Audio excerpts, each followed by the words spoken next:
quien gobierna en Israel, Netanyahu, está hace mucho tiempo. Pertenece a un partido político de tipo conservador, el Likud, y está desde el año 1996 en un primer gobierno hasta 1999, desde el 2009 al 2021 y desde el 2022 hasta nuestros días. Es un gobernante muy cuestionado, tiene juicios internos del propio Israel y tiene juicios externos de otros países que lo han declarado persona no grata. Está lleno de juicios. El más importante que se le sigue en Israel es desde el año 2020. Ha sido suspendido solamente por las guerras, pero que todo el mundo lo acepta y lo dice, que si sigue adelante el juicio necesariamente tiene que ir a la cárcel, por lo menos. El mismo Trump ha pedido ayer u hoy que se dejen sin efecto los juicios a Netanyahu. Bueno. Ya adentrándonos un poco más en la guerra, el día 13 de junio, saben ustedes, Israel ataca a Irán. ¿Cuál es la excusa? Que Irán ha avanzado en el desarrollo del armamento nuclear, que ha llegado a un nivel de purificación del 60 o 70%, que necesita solo el 90% para tener armamento nuclear, y que eso lo conseguiría en muy poco tiempo. Es decir, que el ataque es un ataque de tipo preventivo. Y aquí viene la primera pregunta, ¿no? Un ataque preventivo. No existe la figura de ataque preventivo legal. ¿Por qué? Porque si no, a ver, cualquier país que se sienta amenazado por otro puede tomar las armas y... Es decir, no hay forma de sostenerlo, de mantenerlo. Otra pregunta podría ser, ¿por qué estos países, Pakistán, Corea del Norte, tantos países que son mucho menos confiables que Irán, tienen la bomba atómica o tienen armamento nuclear y Irán no puede tenerlo? ¿Qué es lo que hace que un país sea confiable y para quién? Porque acá es el amo del mundo el que decide. ¿En nombre de qué? En nombre de la civilización. ¿Qué civilización? ¿Existe hoy la civilización occidental?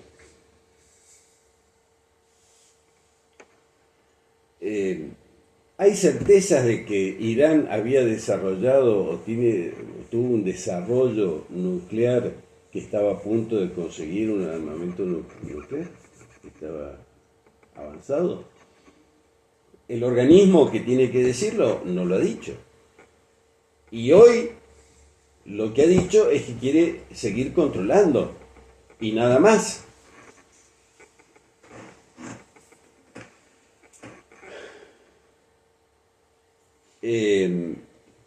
Hasta hoy, ¿cuál es la situación legal? Hay dos países que han atacado, Irán, primero Israel, después los Estados Unidos, sin que se sigan los pasos necesarios, ya sea en la ONU como en sus propios países. Saben ustedes que el presidente Trump dispuso el ataque a Irán sin el consentimiento del Congreso de los Estados Unidos. Así que está todo amañado. Irán, por otro lado, se está defendiendo, es decir, y ahí está amparado en la legislación de la ONU. Ojo, yo no quiero decir con esto que Irán sean bonitos y que sean los buenos de la película y que los otros sean los malos, no, de ninguna manera. Los iraníes ciertamente no son confiables. Ahora, ¿son menos confiables que Zelensky en Ucrania? Zelensky en Ucrania, acuérdense que no subió con un gobierno, con unas elecciones democráticas, sino que subió con un golpe de Estado, tenía casos de corrupción enormes, y era, bueno, lo que hemos visto, ha llevado a su pueblo prácticamente a la destrucción total, total.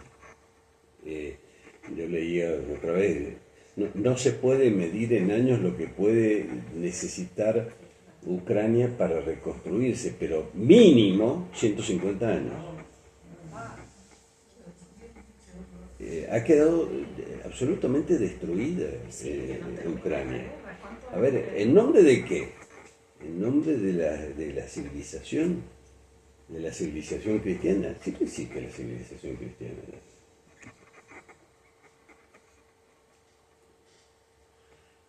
Otros argumentos de Israel, por ejemplo, de que, bueno, ellos están rodeados de enemigos,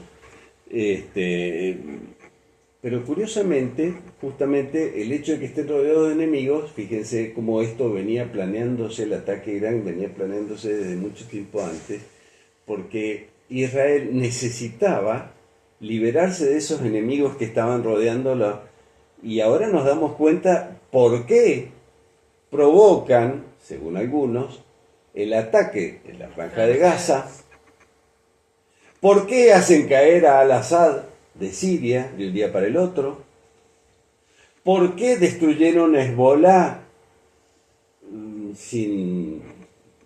también de un día para el otro, sin que fueran atacados violentamente.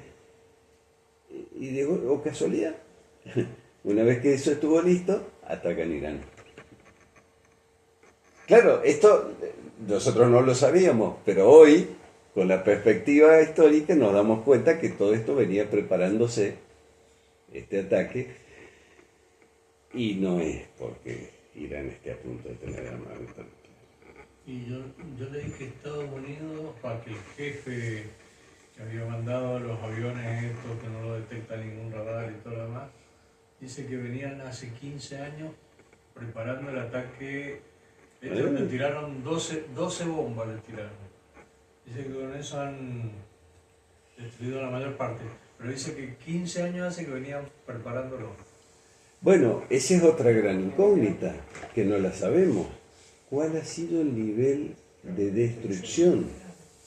Porque, claro, podemos confiarnos en las noticias. A ver, recordemos que las noticias eran que Irán atacaba a Qatar, y resulta que hoy sabemos que un día antes ya lo había informado el gobierno iraní al gobierno de los Estados Unidos que iba a atacar las bases norteamericanas en Qatar.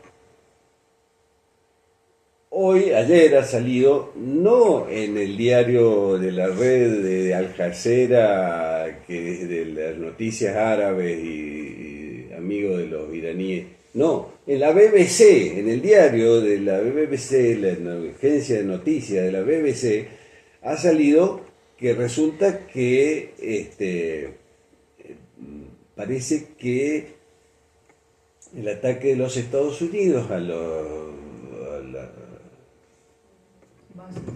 las bases nucleares de Irán no ha sido tan importante, y que en cuestión de unos pocos meses pueden reconstruir todo lo que ha sido dañado. Claro, el gobierno de los Estados Unidos lo ha desmentido. Y el gobierno de Irán ha dicho, sí, nos han destruido muchísimo.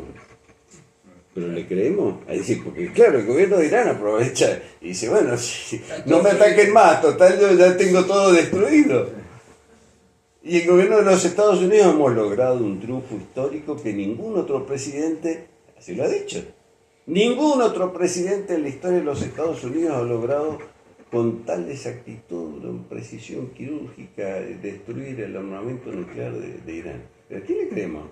Y evitar muertos y una guerra larga. ¿Por qué no explotó todo? No estaban armadas las bombas. Claro. Claro, lo que se destruye son sobre todo las, ¿cómo se llaman? No refrigeradores, sino... Los hornos. Sí, bueno, la El laboratorio de... Igual decía que el uranio enriquecido ya lo habían sacado, ¿no? Claro, pero es que es de loco, nos estamos enterando al final de que todos estos ataques que aparecían de un día para el otro y ahora destruyó y qué sé yo, resulta que ellos ya lo sabían con anticipación y lo fueron a ver qué hay detrás de esto. Que alguien me lo diga, por favor. Yo no lo sé. Vinimos para que nos digan Pero que cómo. Que nos devuelvan la vida. No.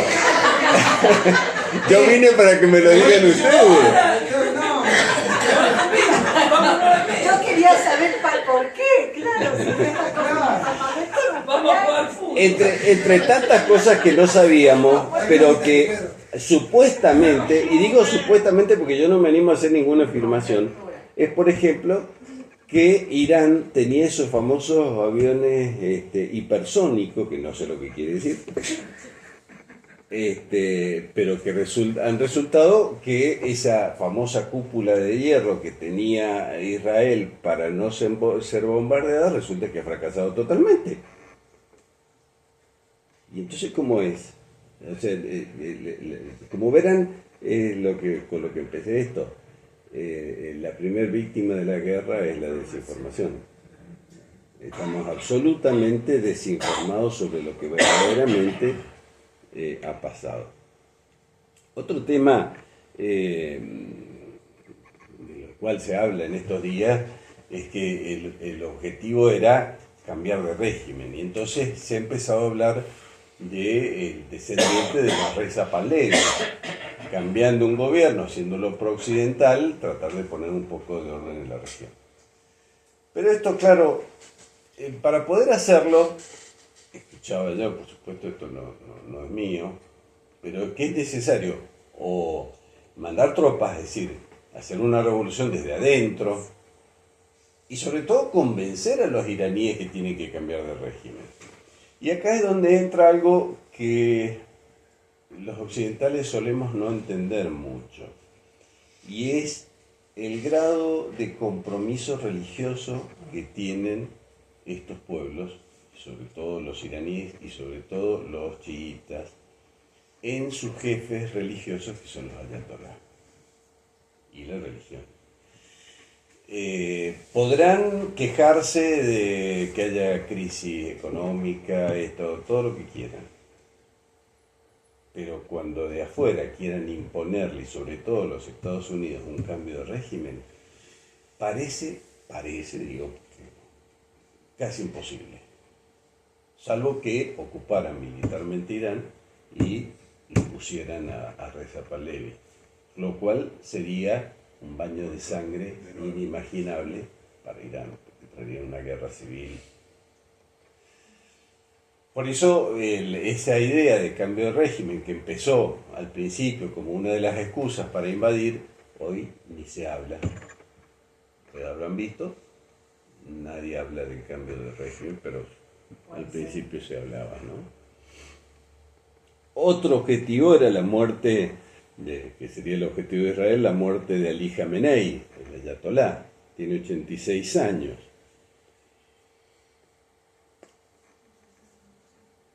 Claro. Si lo esperamos, que esperamos un poquito, se muere. No. ¿Quién le seguiría en caso de...? Y a eso no sé cómo es la elección del ayatolá. No, eso no te sabría decir. Otro tema es qué pasa con los apoyos. Ya sabemos, y lo comentamos recién, que los apoyos de Irán eran Hamás, la Franja de Gaza. Yo no lo dije ahora, pero lo vimos el año pasado. Acuérdense ustedes que en Cisjordania gobierna Al-Fatah y en la Franja de Gaza gobierna Hamás, que es el que hizo los ataques a Israel. Hamás, a su vez, está aliado de Hezbollah, que está al sur del Líbano, y aliado de Irán, pero no aliado de los de Al-Fatah, son enemigos. Y fíjense que nosotros hemos estado hablando de los ataques de Israel a Irán, pero para ir de Israel a Irán necesariamente hay que pasar por países árabes sunitas. Y ninguno de los países árabes sunitas ha dicho ni mu, y han pasado los misiles por encima del territorio árabe. Por ejemplo, Jordania. Por ejemplo, Irak. Claro, había que mover algunos hilos de la política y por supuesto estos pueblos estaban al tanto de qué es lo que iba a pasar, porque si no es un atentado contra el espacio aéreo de estos países. Otro tema, estos los aliados, pero también se habla de Rusia y China. ¿Qué pasó con Rusia y China? Claro, alguno podrá decir, sí, lo que pasa es que Rusia estaba muy preocupado por Ucrania. Miren, yo francamente, ojo, en esto es más una intuición que otra cosa, pero yo termino no creyéndome que Rusia no pueda terminar con Ucrania. Si no lo hace, hay alguna razón por la cual no lo hace. No sé, es una intuición mía. A ver, Rusia tiene un poderío armamentístico, nombre, que Ucrania no lo tiene, pero ni de lejos. Y la OTAN se lo está retaseando bastante, al parecer. China sí se entiende más que no se haya metido, que no quiera meterse, por una cuestión China siempre ha vivido hacia adentro. Muy pocos conflictos internacionales y solamente entraría en el caso de que fuera una situación grave de perjuicio a China. Concretamente, por eso se me ocurre a mí, Irán decide cerrar el estrecho de Hormuz. El estrecho de Hormuz es saliendo del Golfo, la parte más estrecha, que son 20 kilómetros, y entonces si cierra el paso, el 20% del petróleo que necesita China, que se exporta de Irán a Chile, pasa por aquí, por el estrecho de Hormuz, y entonces China se vería perjudicado. Pero China, más que, lo mismo que Rusia, más que hacer unas advertencias muy livianas y muy por encimita, no ha pasado nada. Señal de que tampoco sabemos qué ha pasado ahí. Lamento dejarlos con la... Estamos en el medio de una... Es un final abierto. Para que vengamos Sí, la pregunta del millón sería, ¿este alto el fuego va a durar? Ya no Mire, duró. yo creo que no. Lamentablemente para el mundo, porque las causas del conflicto siguen tal cual. Este conflicto no es solamente una cuestión de desarrollo de armamento nuclear. Esto va de mucho antes. Y claramente, bueno, no va a pasar hasta que o Israel desaparezca o los Estados Unidos pongan un dominio totalitario, por decirlo de algún modo, total sobre toda esta zona, y algo que está sucediendo, saben ustedes que ha más que duplicado el presupuesto que los países de la OTAN tienen que destinar a defensa. Saben ustedes que estaba en el 2,1, 2,2 del Producto Bruto Interno de cada país, y ahora, por exigencia de Trump, lo lleva al 5%. O sea que ha más que duplicado para el año 2035, creo que es. Todos los países de la OTAN tienen que más que duplicar su presupuesto en defensa. Con lo cual, miren, esperanza de paz. ¿Y Argentina cómo juega con Milei ahí haciendo debut? Bueno, ese es uno de los temas también, porque saben ustedes que ha habido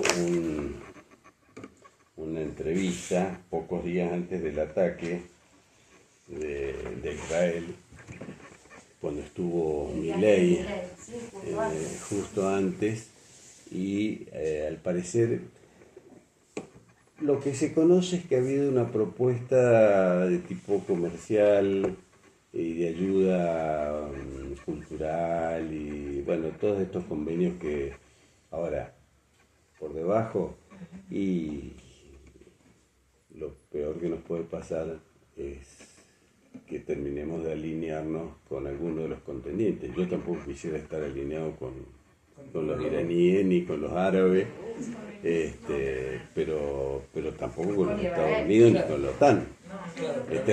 Este loco nos va a llevar a meternos en la OTAN si nos descuidamos. La Argentina no está en OTAN, es retratado, es del norte. No, claro. Sí, a ver, en la OTAN hay países que no dan el Atlántico. Sí, pero Alemania, Polonia, son la misma Ucrania, que quieren que entre en la OTAN, están muy lejos del Atlántico.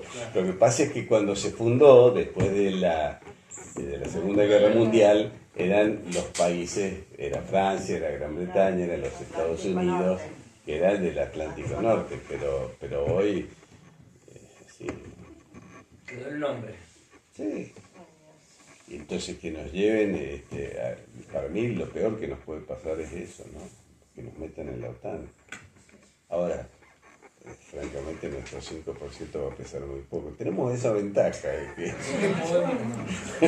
no mueve ninguna aguja. Claro. Bueno.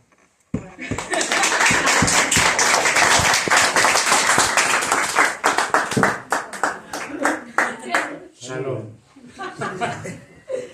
Shalom del reino. Hoy qué difícil. Hola, Juan.